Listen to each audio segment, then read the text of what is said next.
voice. You can change the world, it's your choice. One mic, one voice. You can change the world, it's your choice. Yo. One mic, one voice. You can change the world, it's your choice. 1 2 1 2. I need some more in the ear. You can change the world, it's your choice. What's going on in the world 1 2. today? I can't hear my 1 2 1 2 1 2 1 2. That's cool. We gotta stop the violence and stop the killing. Cops certain blacks like we don't matter. Problem at the problem and we need us. We gotta dream work. I'm sick of seeing RP painted on the front of a t-shirt. Instead of talking down on the next man, give him a hand and help him get back up. We gotta stop the hate, we gotta stop the hate and spread the love. We gotta stop the hate and spread the love. You can change the world, it's your choice. One mic, one voice. You can change the world, it's your choice. One mic, one voice. You can change the world, it's your choice. One mic, one voice.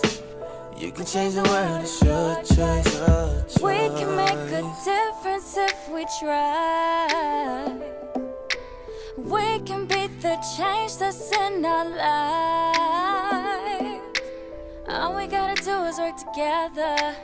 We gotta raise our children better. We gotta stop the hate and spread the love. One mic, one voice. You can change the world, it's your choice. One mic, one voice. You can change the world, it's your choice. One mic, one voice.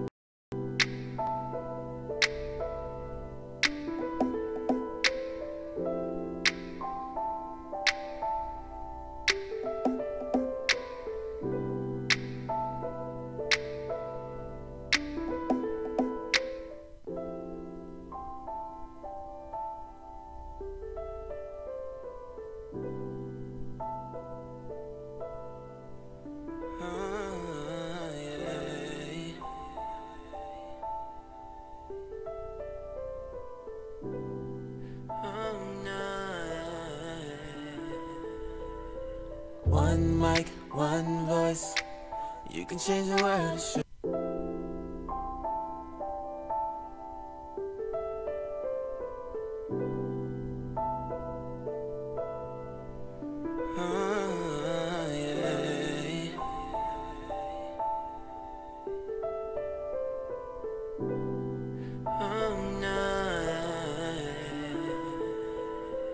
One mic, one voice.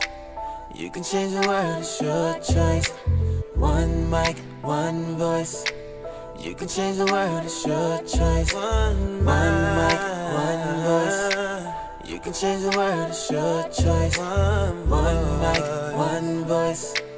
You can change the world, it's your choice. What's going on in the world today? Tune in and take a listen.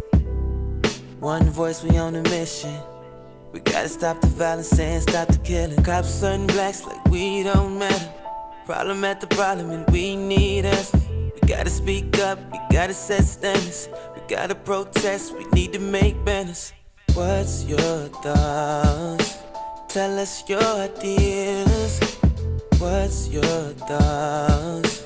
Express your opinion. You can be the one to make a difference. You can be the one, it's your decision. You can be the one, it's up to you. You gotta choose.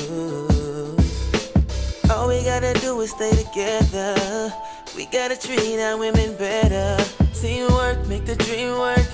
I'm sick of seeing RP painted on the front of a t-shirt. Instead of talking down on the next man, give him a hand and help him get back up. We gotta stop the hate, we gotta stop the hate and spread the love. One mic, one voice. You can change the world, it's your choice. One mic, one voice. You can change the world, it's your choice. One mic, one voice. You can change the world, it's your choice. One mic, one voice. You can change the world, it's your choice. We can make a difference if we try.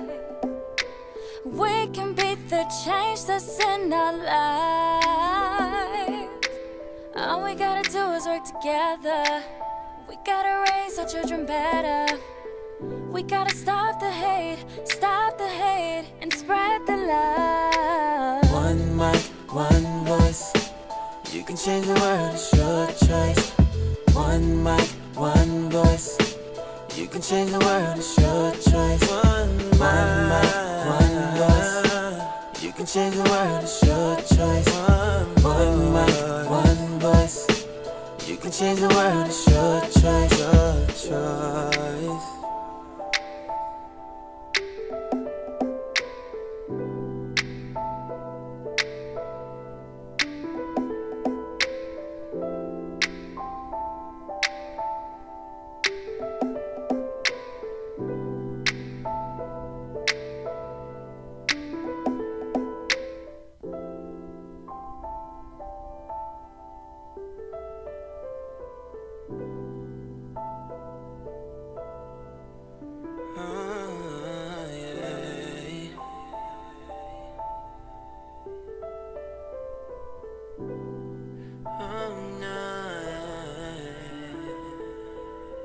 One mic, one voice.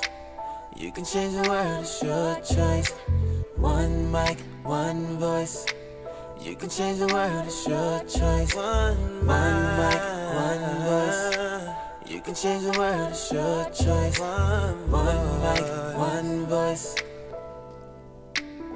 Welcome to the One Mic, One Voice show, building the collective conscious, the show that is created to give space where your voice, ideas, and informed opinions can be heard, appreciated, and yea, debated. I am Michael Eric Owen. And I'm Deshaun Lamar Thornton. Hit with the middle name. Yeah, hit him with the middle this time. Yeah. Man, Good to be back on the mic with you. Episode 126. Oh, 126, titled The Act of Racial Passing. Man. The act of racial passing. Folks, we're going to get into that subject. And I just want to, first of all, man, send out our condolences to the family of Senator John McCain for the great loss in the Senate and for the country when you think about it. And I have not always been a McCain fan. Some of his policies I didn't necessarily agree with, but I've always respected the man and his ability to look at issues, man, and not come into the issue with preconceived notions. Mm-hmm. I mean, he was a guy that I think, man, he was a war hero. You know, I always remember the historic and classic thumbs down. Yeah. So for that to be one of the last things that he was remembered for, man, that's pretty saying a lot about him, who he was. His principles. And I'm afraid that we're losing individuals that understand statesmanship. The fact that, as he put it, the honor to serve and to be in a position to make decisions that affect us all. And I just think we've lost a great man. He wasn't for King's Holiday to begin with. That was a lot of my criticism of him, but he came around. Mm-hmm. And what more could you ask of a person than to reevaluate their own decision and to come to the truth of the knowledge that this is necessary and to change their position.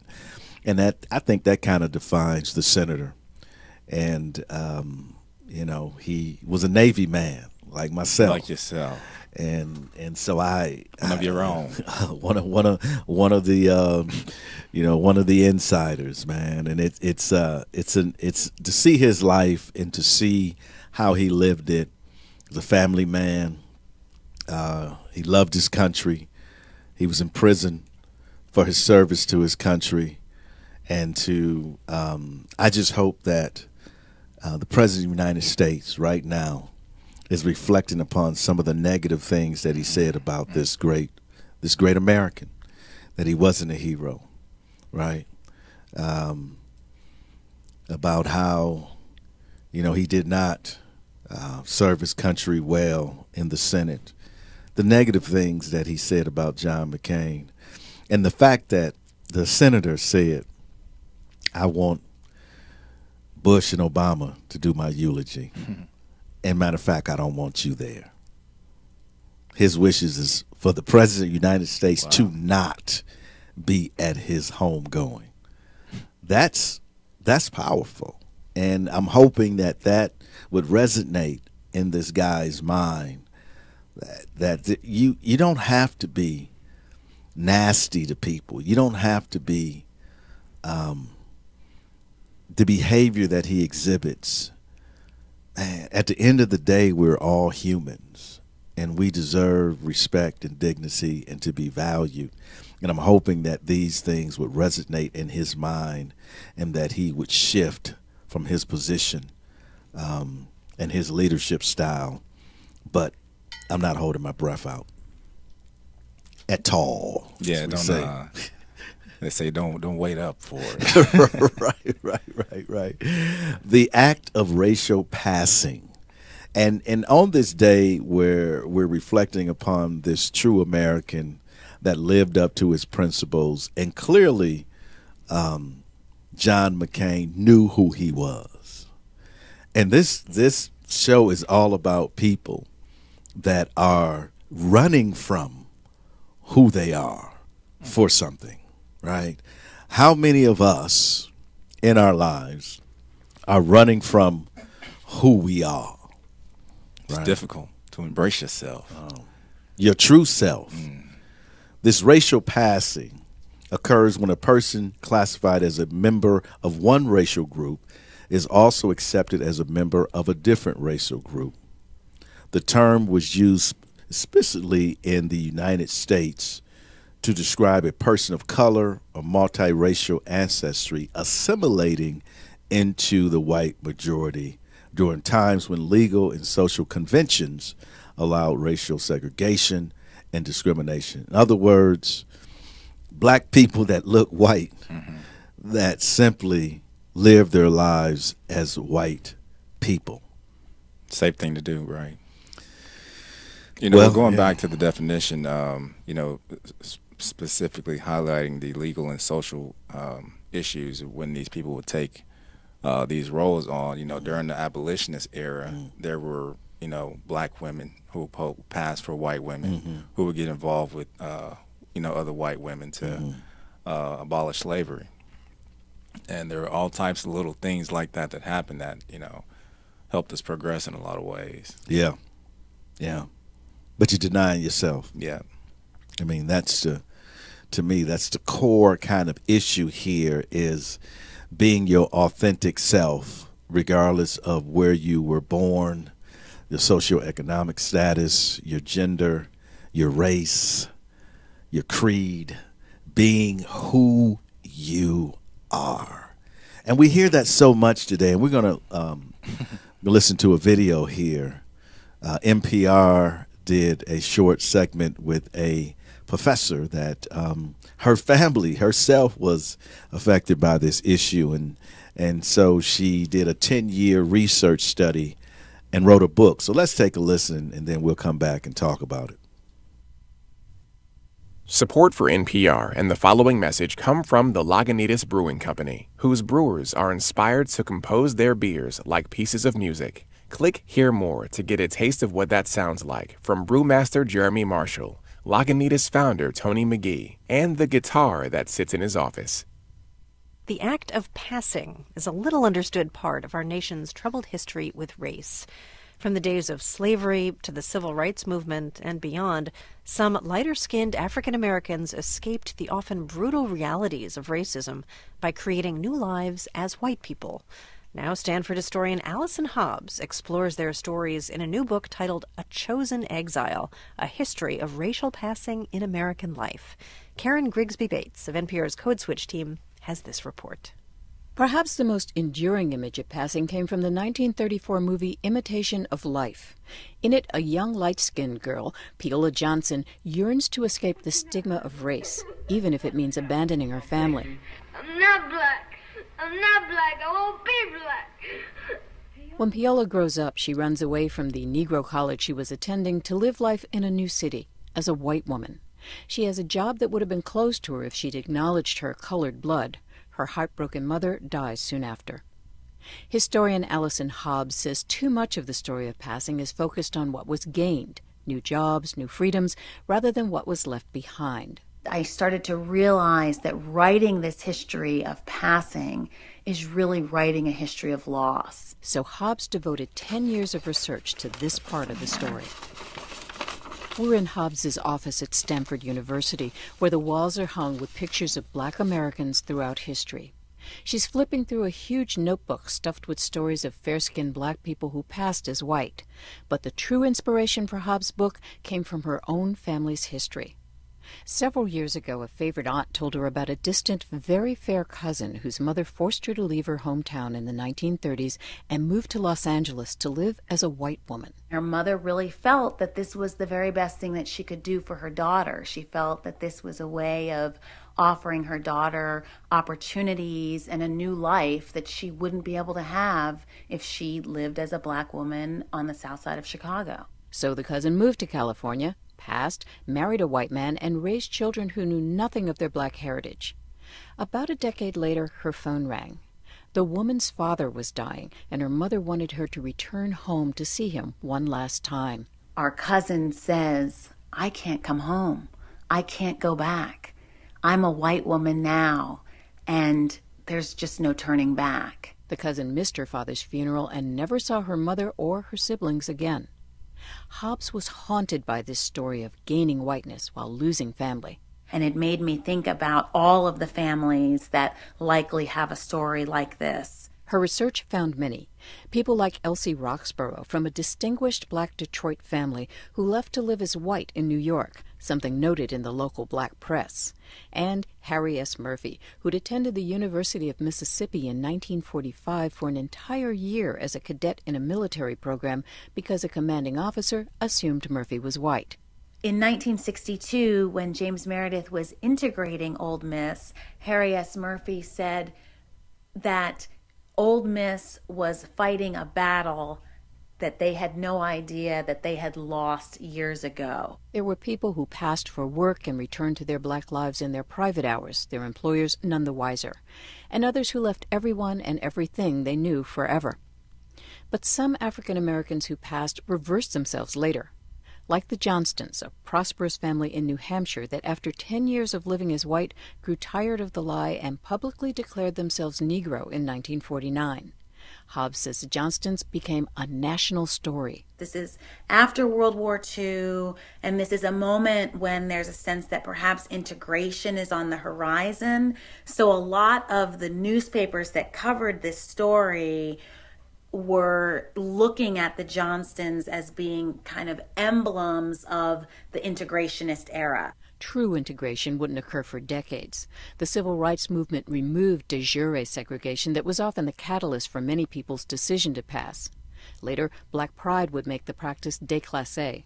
And the continuing evolution of multiculturalism in America would seem to make passing irrelevant. I'm sure it still exists because certainly there are still benefits that accrue to being white, but I think that it's important to kind of locate the practice of passing within the particular political and economic and social conditions of the time period. Hobbs hopes her book helps people understand that most Black people who passed during this painful period didn't want to be white.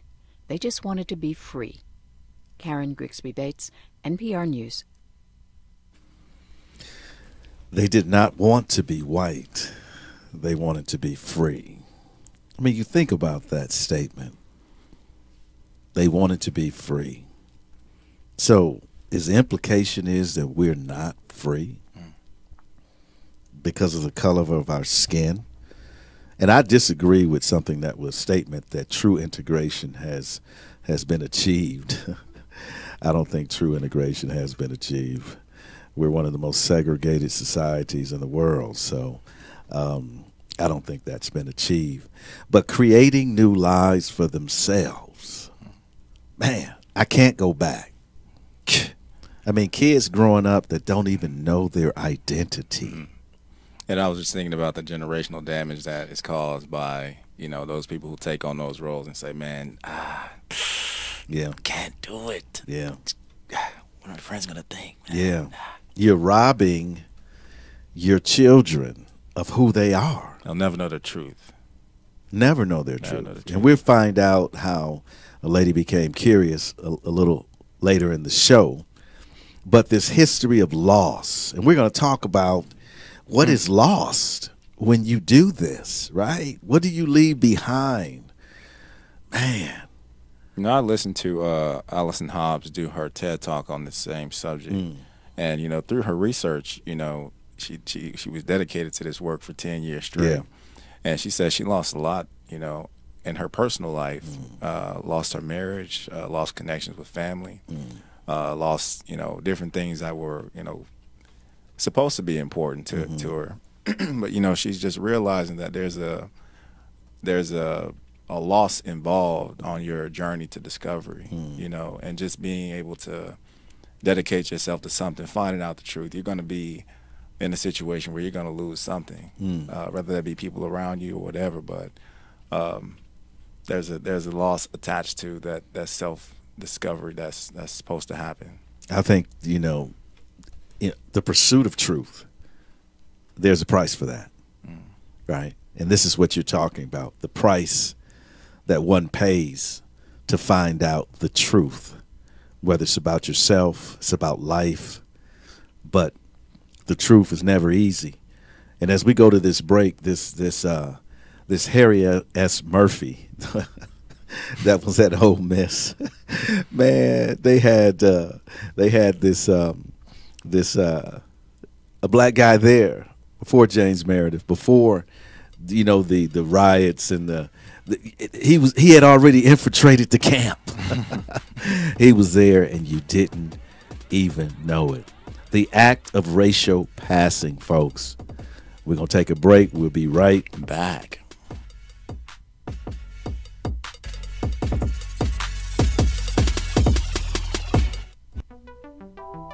Oklahoma Humanities Brainbox podcast uses the humanities to take listeners on a deep dive into the issues affecting American society and culture. Join some of Oklahoma's most interesting and knowledgeable humanities scholars to explore how history, literature, ethics, philosophy, and other humanities fields inform our understanding of current events and the human experience. And to find the Brainbox podcast, simply search Brainbox Podcast on iTunes, Podbean, Google Play, and any other podcasting library. If you have any ideas or comments rattling around in your noggin, email us at brainbox@okhumanities.org.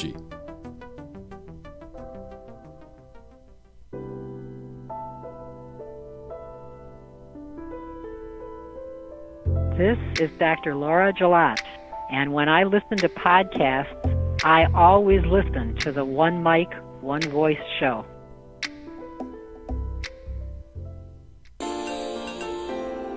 Man, all I want to be is who I am. Just want to be free, man. Just want to be free. Just want to be equal. Just want to be allowed to coexist in the space with everyone else. Can I get some space? Just some space. To embrace who I am. Who you are. Can't be anybody else. Man. But many have portrayed lives that were not their own. They created this new persona based upon their skin pigmentation. And we're going to listen to this video. We're going to cut it short at a certain point, but a lady discovers something about who she is. Imagine finding out that you are not who you thought you were because someone in your life never told you the truth. Let's take a listen. A secretive mother, a grandfather she had never met, and a family history that she never suspected. Gail Lukasa could not have predicted what she would discover when she decided to dig into her mother's mysterious past. Watch. This is my mom and dad. And as far as I know, my father went to his grave never knowing my mom's secret. My parents met during World War II. My mom was an absolutely stunningly beautiful woman. My dad, he had a great sense of humor. He served in the Pacific. He was very proud of that. In 1944, after the war, Harold Kalina married Alvera Frederick. They settled in a working-class neighborhood in Parma, Ohio. In 1946, their daughter Gail was born. Throughout her childhood, Gail says her mother mystified her in some ways. She was very meticulous about her makeup. She would wear a light foundation makeup to bed at night, which I thought was a little strange. She would never go out in the sun unless she had a wide brim hat. She would cover her hands with gloves. Really didn't like to be in the sun. But Gail says the biggest mystery was her mother's selective memory when talking about her own father, Azimar Frederick. I said, Mom, when was he born? When did he die? Oh, I don't know. I can't remember. Growing up, Gail never saw one photo of her grandfather. Finally, in 1995, when she was 48, she decided to search for his identity, combing through microfilm. At first, I couldn't find him. Then I put in the 1900 Louisiana census records, and suddenly I see the name Azimar Frederick. There are all these Fredericks in the same household. Then I noticed something else very curious. Next to all their names is the letter B. So I go to the head of that column to see what it stands for, and it says race. So I thought, B? Does that mean black?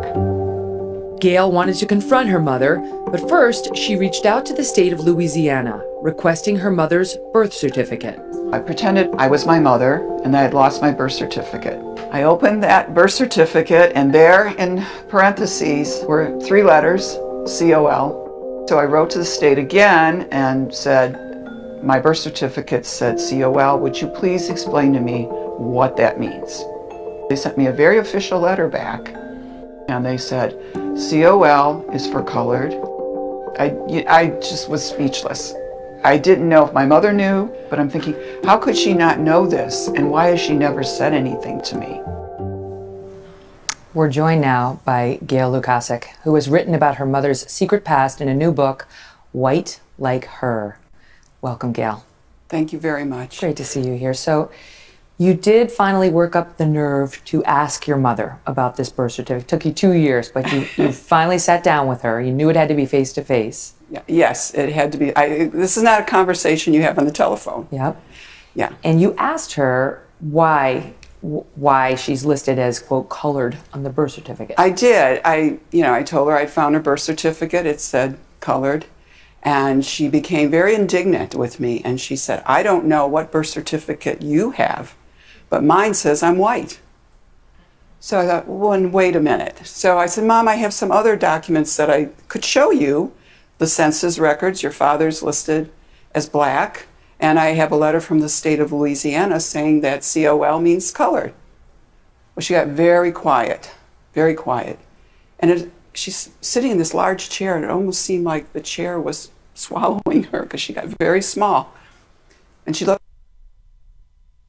at me and she said, you have to promise me you will never tell anyone until after I die. And then she said, because how will I hold my head up with my friends if they know? Wow. Yeah. What year was that? That was 1997 when I confronted her. So she had spent her adult life passing. Yes. A term you use in the book. Can you tell the audience what that is? She was passing for white. My mother, if you look at the photographs of her, she visually does look white. But on her, her birth certificate and the census record, she's listed as colored or black. So when she decided to marry my father, who, by the way, is white, she moved north to Ohio, and from that moment on, she took on the white race that she passed. She went from being designated black to being designated. She took on the white race. Deceived her husband, deceived her daughter. For what? Well, we're going to talk about why folks do it. But her mom, look at the extremes that she went to. She she put makeup on to go to bed. Yeah. And if you listen to the whole interview, she said when she asked her mom about it, her mom said, well, you never know when you're going to get sick and and come pick you up in the hospital. You want to be looking bad. You want to look good all the time, right? It's like, oh, okay, Mom. She avoided the sun, avoided the outdoors. I want to get that tan. She imprisoned herself. She imprisoned herself to be someone she was not. That, you know, it's sad, but at some point, one should understand just how difficult it was to be black. For a person that has the opportunity to live white, for a person that can pass for white, to be given that choice to say, I can stay true to myself. The deep evaluation involved. And deal with all of this. Or I can just pass. Right? Take the easy street. Right. You know, in some way we might say it's easy, but the loss of who you are, to be deceptive to your own husband, to lay down every night knowing that you are an imposter. Pressure. And she goes on in that video and talks about how her father was a bigot. So think about that. How her father used to use racial slurs in the home. And here you are perpetrating a fraud. You black. And this man that you so-called love, that you've had this wonderful child by, is calling you out your name, discrediting your heritage. That's the psychological and emotional abuse that she must have taken. But yet, she had to be white. Her statement, you can't tell anyone until I'm dead. Wow. Because get this, not because I want to withhold the truth. Well, in a way she does. But she says, how will I hold my head up if my friends know? Wow. Because like you said, she had been a part of those circles where they're probably using racial slurs, talking about ethnic people in a way that was disrespectful. And so how can she come back and say, oh, yeah, hey, by the way, guys. Imagine that conversation. Got something to tell you. Yeah, I need you to sit down. You know, you might want to make some martinis. Because it's going to be a tough conversation. You know, all those years I said I like certain things. I don't. I'm black. Man, we laugh at it, but it's so sad. And then when she asked about her father, you know, she was telling her like, I don't remember. That's got to be painful. I don't even think I had a father. It was immaculate. You know, conception. You know, yeah. I came out like the Lord did. Yeah. You know, 1997, right. 1997. And then earlier you mentioned about us moving through this kind of racial integration fully and having an objection to that. And so we think 1997 was just, 21 years ago? Yeah. And, yeah, we're not there yet. No, we're not there yet. But why would someone racially pass, folks? We want to get into that. We got to take another break. But why would they do it? If people are saying that this country does not look at color, if people are saying that we don't need affirmative action, if people are saying that you can be whatever you want to be in this country, why would people pass? If people believe that black people have been making this up for generations, that racial profiling and all these other things that are happening are in our mind, why would people pass racially? Take a break. Be right back.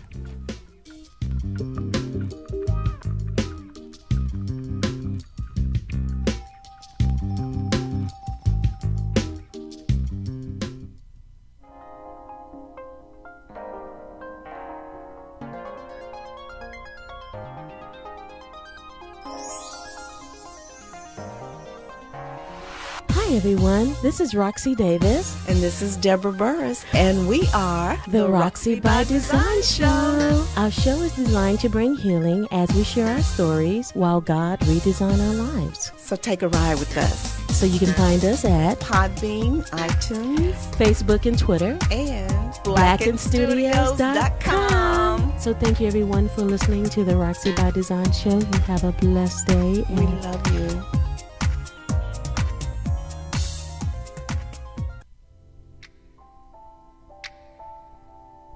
This is Dr. Paul Ketchum, and I fully support One Mic, One Voice, and I recommend you do the same.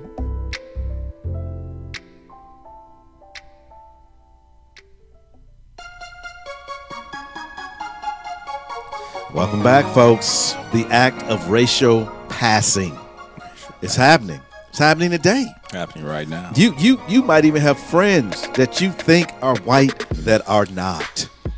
Okay? Think about that for a moment. Wow.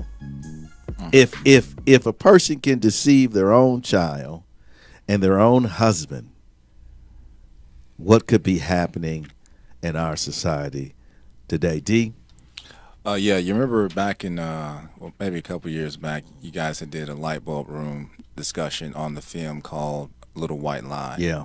And it's told a story about a lady named Lacey Schwartz, who until she was 18 didn't find out that she had some African-American dissension. You know, so she always wondered. She grew up mostly European and Jewish and thought that it was her culture, thought that was, you know, her heritage. You know, she had questions about the way she looked and the way her hair was, and just over time she kept asking them, what's wrong with me? Why do I look different? You know, her mother told her initially that they had an uncle or her great-grandfather who was Sicilian, and that she got her dark skin from him. But it turns out that mom had an affair. Yeah. And with a brother. Yeah. So this was back in 1970, between 72 and 75. And yeah, so, you know, father all this time had no idea. The lady, you know, later on, like I said, kept questioning, trying to figure out what's up with the way I look. Friends, people, who am I? People at school asking her questions. She said one time this another white kid was really adamant about finding out what was wrong with her, and so he said, you know, show me your gums, so I can figure out, you know, if you're black or not. You know, of course, she said she showed him and it was pink, and that wasn't the way he would be able to tell. But just little stuff like that she went through, just not knowing the full truth of her history. Avoidance. Why would someone racially pass? I want you to take a listen to something here. Then we're going to come back and we're going to have a discussion. I identify as a black man with the full understanding that the rest of the world may not share that impression. There have been many times in my life that I wish that I just looked identifiably black, whatever that means, so that at least I would have to deal with people honestly and not pretend to be anything else. There are very, very few people who are mixed race that, to me, you cannot visually at least tell that there is something going on. I happened to me, be a bit of a freak show in that white people almost never suspected that I was anything other than white and Jewish, and black people almost never suspected that I was anything other than white and Jewish as well. I'm not ashamed to admit, as a 9-year-old in the 80s, I went with the path of least resistance. Passing for me was a survival mechanism. I could see the way the world treated black Americans, and I made a calculation. I do not want that for my life. The things that helped me realize that passing was sort of a disservice to my legacy and everything that my father had done, and my dad raised me by himself. It was the explosion of Afrocentric thought along with the combination of, oh, I'm part of this experience. My family was a direct part of this movement, and through passing, I have negated everything they had done. I am a person of color, but I am white passing. That means that I do have white privilege. I am a Muslim, but I don't wear a hijab.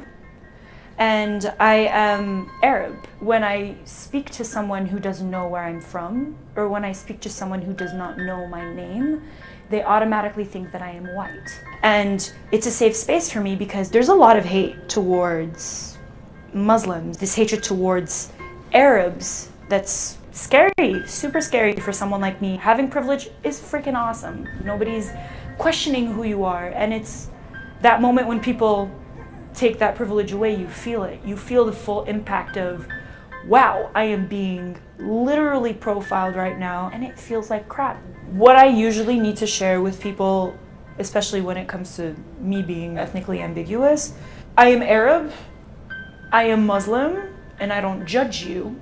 I would appreciate the same from you. I've been called Peckerwood, I've been called white bitch, I've been called lots of names.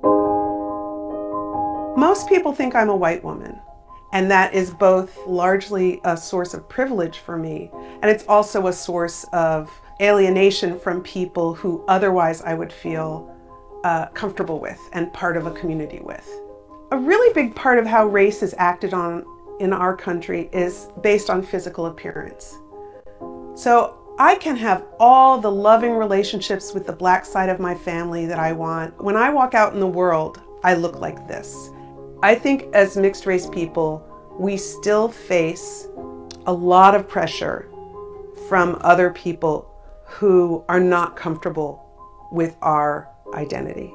I don't think that mixed race people are going to be the saviors of our country, but I think that our lived experience can be beneficial. I think one of the most important things that the burgeoning mixed race population does is that it becomes your neighbor, it becomes your coworker, it becomes the person behind you in the grocery store line. And that demystification of the other is, I think, one of the most critical ways to build bridges across racial divides.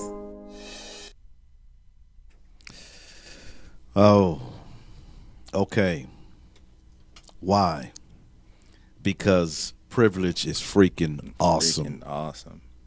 You know, even in her statement, it was even the privilege of her being able to have an attitude when she's on the other side of that. Like, oh, I'm really being profiled right now, and this sucks. She has another, you know, obviously a perspective to view it from, but like I said, that's also showing her privilege, just saying that when she's noticing that she's being profiled, she's also feeling that privilege being stripped away. And that's the reality for most people all the time. All the time. The non-privilege. Number one reason why someone would racially pass is white privilege. It's white privilege. So I'm tired of people saying that it doesn't exist. It bothers me when I hear people say, well, there's no white privilege and, you know, everybody's equal, and, you know, talking about white privilege is reverse racism.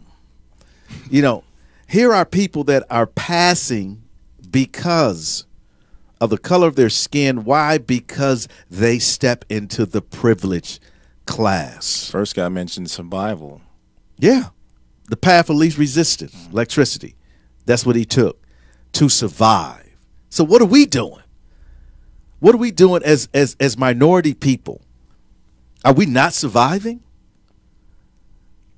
We are struggling to walk uprightly in humanity because of the privilege that we face every day, that we are shut out of, that we cannot get into.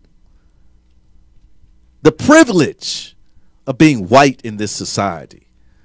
And to lie about it, to say it doesn't exist, oh, it makes me sick when I see individuals in our country that not only walk in that privilege, but use that privilege to, get this, D, to subjugate other people. And you walk around as if we are dumb, as if we don't see it, if we don't understand it. You're a fool. We might not be able to do anything about it, obviously. But we see it. We get it. Man. White privilege. White privilege is freaking awesome. That's what she said. Freaking awesome. It's not just awesome. It's freaking awesome. Why? Societal acceptance. Never looking over your shoulder. She said, no questioning. Yeah. You don't have to. You don't. Oh my God. People not worried about where you're at. The spaces that you're in. Most of the people that are in those spaces look like you. When was the last time you found yourself where you were the only white person among a group of black people or Latinos or Asians? How did you feel? I told you about the time that I was giving this talk and a lady got up and she talked about, she said, Michael, you're so correct. She says she was taking a class at OU, African American Studies class. This was a white lady. And she said she got to the class early. No, black people are always late. No, I'm just tripping. Stereotyping. I'm tripping. But anyway, she got to the class early. And she said she noticed that everyone coming in was black. And she said when she looked around, she was the only white person in the class. And she said she felt so uncomfortable. And she realized what black people deal with every day in their lives. Wow. Okay. Societal acceptance. Economic opportunity. Climbing up the ladder. Man. Get this. That big job. Get this. Masses high. Let me throw out some numbers to you, D. Let's talk about the black medium wealth versus the black medium wealth, and the Hispanic medium wealth versus the whites medium wealth. Blacks come in at $17,600 per household. Hispanics come in at $20,700 per household. Whites come in at $171,000. So the median earning income of a white family is $153,400 more annually than a black family. Now you might think, when was this done, Michael? I'm glad you asked that question. 2016. And since then, do you think the gaps have grown? Or it's grown. It's grown. So why would a person racially pass if they could? Economic opportunity. I'm going to make more money than you. Right? I'm going to have more doors open to me. Why? Because of white privilege. Okay. A life free, it's the fourth one, of stigmatization. Oh, man. You got to carry that history around with you. The history of slavery. But what about, man, the cops just walked in, man. I'm at Starbucks. We cool, man. We just here for a meeting. What? No, officer. What? Oh, clink, clink. Yeah. Put your hands up. Now I'm being walked out. Get out of here. If I can pass as white. Oh, how you doing, officer? Hey, thank you for serving. We appreciate it. Want me to buy your coffee? No, I got your coffee for you. On me. Okay. Might sound facetious, but it's the reality, folks. It's the reality. Different relationship. Why would someone racially pass? White privilege, societal acceptance, economic opportunity, life free of stigmatization, right? Okay. You don't have to worry about housing discrimination. You ain't got to worry about job discrimination, name discrimination, racial profiling. You ain't got to worry about all of that. I told you about my one of my friends told me, he's white. He said, Michael, I never think about it until you talk to me about it. Wow. I'm like, I never think about race. To me and you talk. I'm like, man, the luxury. When we leave this studio, we get in our cars, we're thinking about race.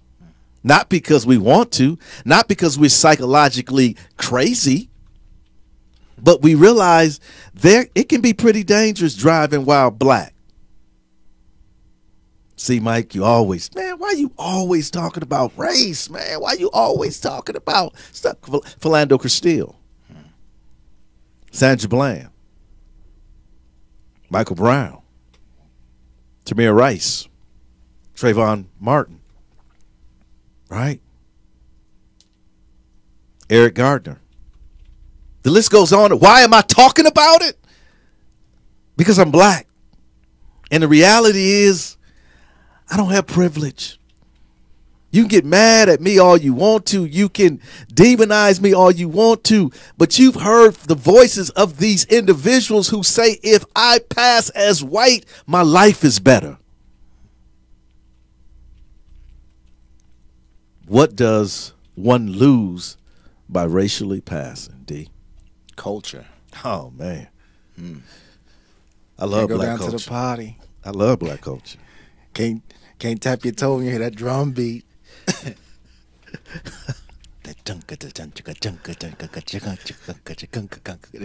man, what is this feeling I have? That shared experience, that shared cultural rich experience that you will miss. This lady that's in her, she's born in 46, so she's an elderly person, right? I don't mean to, Now let me take that back. Richard, you can cut that out. But yeah. But anyway, she is an older person, and she's lost out on a whole side of her identity because her mother lived a lie. A history from which you have come. Man, how can you possibly move in the present and understand the future if you don't know where you came from? How could I understand how to live if I did not embrace yesterday? If the stories that mama told me, right? The examples that my uncle gave me. How could I possibly just someday move somewhere and go, man, I'm white, man. I'm good. I'm leaving all that behind me, man. I don't even know where they're at. And then, at that point, what does it mean to be white? What does it mean? That's an important question. What does it even mean? Besides for what you can get or what you can avoid for yourself. Well, somebody might say it's quite selfish. Yeah. But I don't know. I couldn't be given a choice because I don't look white, all right? But let's go back. They didn't want to be white, they just wanted to be free. But them thinking that freedom is being white says to me that being black is slavery. Is that a stretch? What's the opposite of freedom? What is it? It's slavery. Bondage. You can't what? Be semi-free? Huh? Second-class citizen, somebody might say. Well, Mike, no, you're not really a slave. You're just a second-class citizen. Oh, thank you. That's wonderful. What was I complaining about? I'm a second-class citizen. I love it. There's the word citizens in there. Right. What does one lose by racially passing? You lose your identity. Wow. Ouch. And as we go through the lifespan, this is kind of our constant struggle to identify and search the soul for who you are and what you're here for and all these things. And it becomes quite difficult if you've been fed a lie or portrayed a lie your whole lifetime, passing for something that you're not. And the children, that's what and you give that legacy of confusion. You pass it on. What am I now? That's what the lady said. What am I now? I walked into this library. I was a white woman. I walked out. What do I do? Should I get a dashiki? I don't know. Should I wrap my hair? Should I? But she said I don't even know who I am. Right? And she was 48 at the time. Imagine getting to that age, discovering you have been living your life as a lie based upon what someone else told you to be truth, right? Losing your identity, running away from who you are. But that person's always trying to catch up with you. That's the thing about it. You looking back and the person is right on your heels. Like what was granddaddy like, mama? That person's running, trying to catch up to you. So you had brothers and sisters that trying to catch up to you, and you study running, right? They trying to find you because you can't be anybody else. I don't want to go to my grave not being who I am. This woman said, you can't tell anybody until I want to die an imposter. I want to die never facing who I am. That's madness almost, right? It's heavy, man. But the shame, the betrayal. Man, I'm telling you. What does one lose by racially passing? You lose the truth. You lose the truth. I don't know anybody that's born into this world that says, listen, I just want to live a lie all my life. So maybe I'm being too hard on them. Just maybe. It's a tough decision. Turn your back on your family to live a lie. It's exhausting. Probably times where they thought I need to come clean, but I just can't. So they probably psychological turmoil is a way to describe that existence. But I think it's sad not to be your authentic self. For whatever reason why you did it. Maybe you're out there right now and you're listening and you're racially passing. You're really saying to yourself that your authentic self does not have value. Therefore, this new persona that I have gives me value. People like me. People accept me. I have opportunity. But you're really giving up the most valuable thing that you could ever have. That's the truth of who you are. You see, passing white grants unquestioned privilege. We've heard that. We've heard privilege is freaking awesome from the white race. But passing black is a different outcome. Don't you do that? We had Rachel Dolezal, right? She passed as being black, right? There were great consequences for that. There was huge consequences for that. Just a couple of things that were said, D, about Rachel when she was uncovered. What did they say? I don't like Rachel Dolezal. I don't believe she's misunderstood or mentally unbalanced or confused. I think she's a shameless, attention-seeking, a vile narcissist, and a grifter. She's a thief. A thief. Culture vulture. thief. Goes on to say, no matter how hard she tries to convince us otherwise, there's no way in hell Rachel Dolezal gets to live her life as a black woman.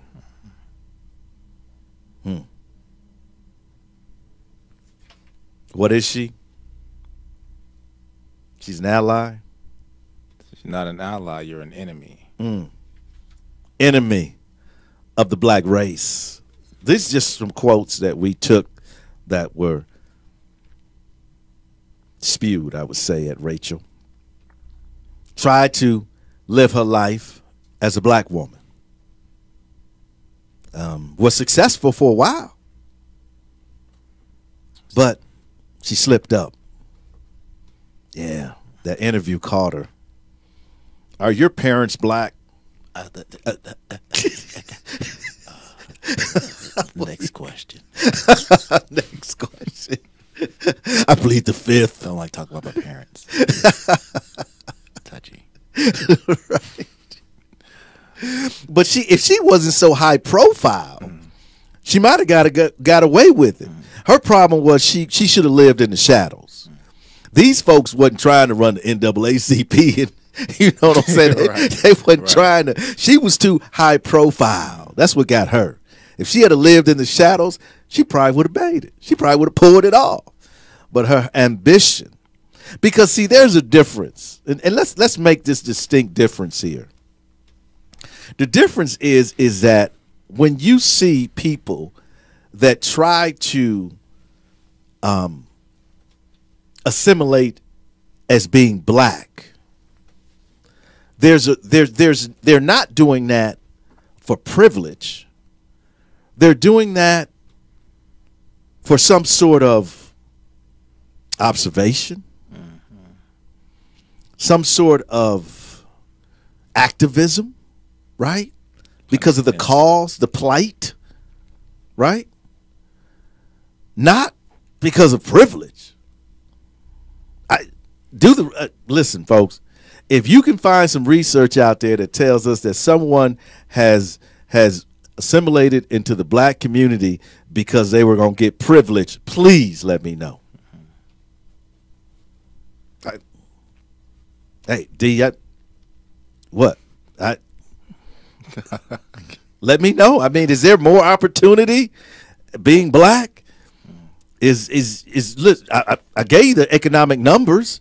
Do you make more money being black?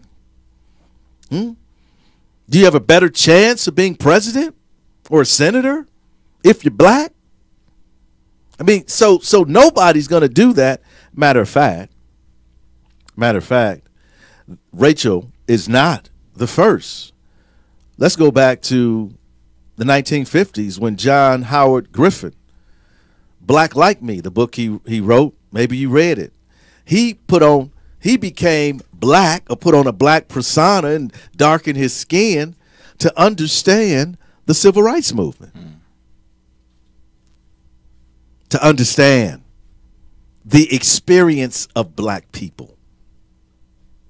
Not for privilege. Grace Halson, she was inspired by the book and the experiment that Griffin put on, that she spent 6 months acting like she was a black woman. Why? Because she wanted to know the experience of black people. She also talked about the degradation of being a black domestic worker in the world of white employers, one of whom tried to rape her. She didn't do it for privilege. Disrespect. Mark L. Stebbins campaigned in a black district as a black man when he was white. And guess what, folks? He won. Now that one made me think for a minute, right? So like if you get elected as a an official, and say you're the first African American in your in this particular area do you accept that, or it's like, oh, hey, wait a minute, guys, I'm white. Actually, not the first African American. Right. So that would be kind of interesting. Why in the world would anyone want to racially pass? I think we've answered that question. The deeper question is, do people still feel like they have to racially pass in our society? I think now it's like, we got the skin tone wars. You got dark skin versus light skin, and there's some other little micro social things that happen with color and the way we identify with our preferences, whatever that take place that some people are aware of, some are not. Yeah. But it tells a story when you look at relationships or how people talk about what they like. You see those things kind of portraying themselves. Mm-hmm. Yeah, colorism is what you're speaking to. The very fact that in our country today, you are privileged because of the color of your skin. Not because you've earned it, not because you're brighter, faster, stronger. No, simply because of the color of your skin. And we happen to live, again, in the rise of white nationalism. This continues to be a problem where people cannot live their authentic self simply because of the skin that they are in. If anything, this should propel us to solve the issue of white privilege in our society. If we are truly all created equal, then a person should never feel like they have to leave their family, their history, their culture, everything they know, because they have the opportunity to pass as another race. It's relevant today. We live in a hyper-racial climate where white privilege is in every aspect of our society. You can't shake it. It's ever present. And until we acknowledge that, and there are many of our white brothers and sisters acknowledging that, but until there's a campaign on behalf of white people to deal with white privilege in our society, it will never change, because history will speak of us. Somewhere in the distant future, a scribe will reach down deep into the archives of our time, and what will she find? Will she discover that we overcame our differences? Will she find that out of many, we became one? Or will she find that we solved nothing and remain a divided peoples? Yes. History will speak of us. We can make a difference if we try. We can beat the change that's in our lives. All we gotta do is work together. We gotta raise our children better. We gotta stop the hate, and spread the love. One mic, one voice. You can change the world, it's your choice. One mic, one voice. You can change the world, it's your choice. One mic, one voice. You can change the world, it's your choice. One mic, one voice. You can change the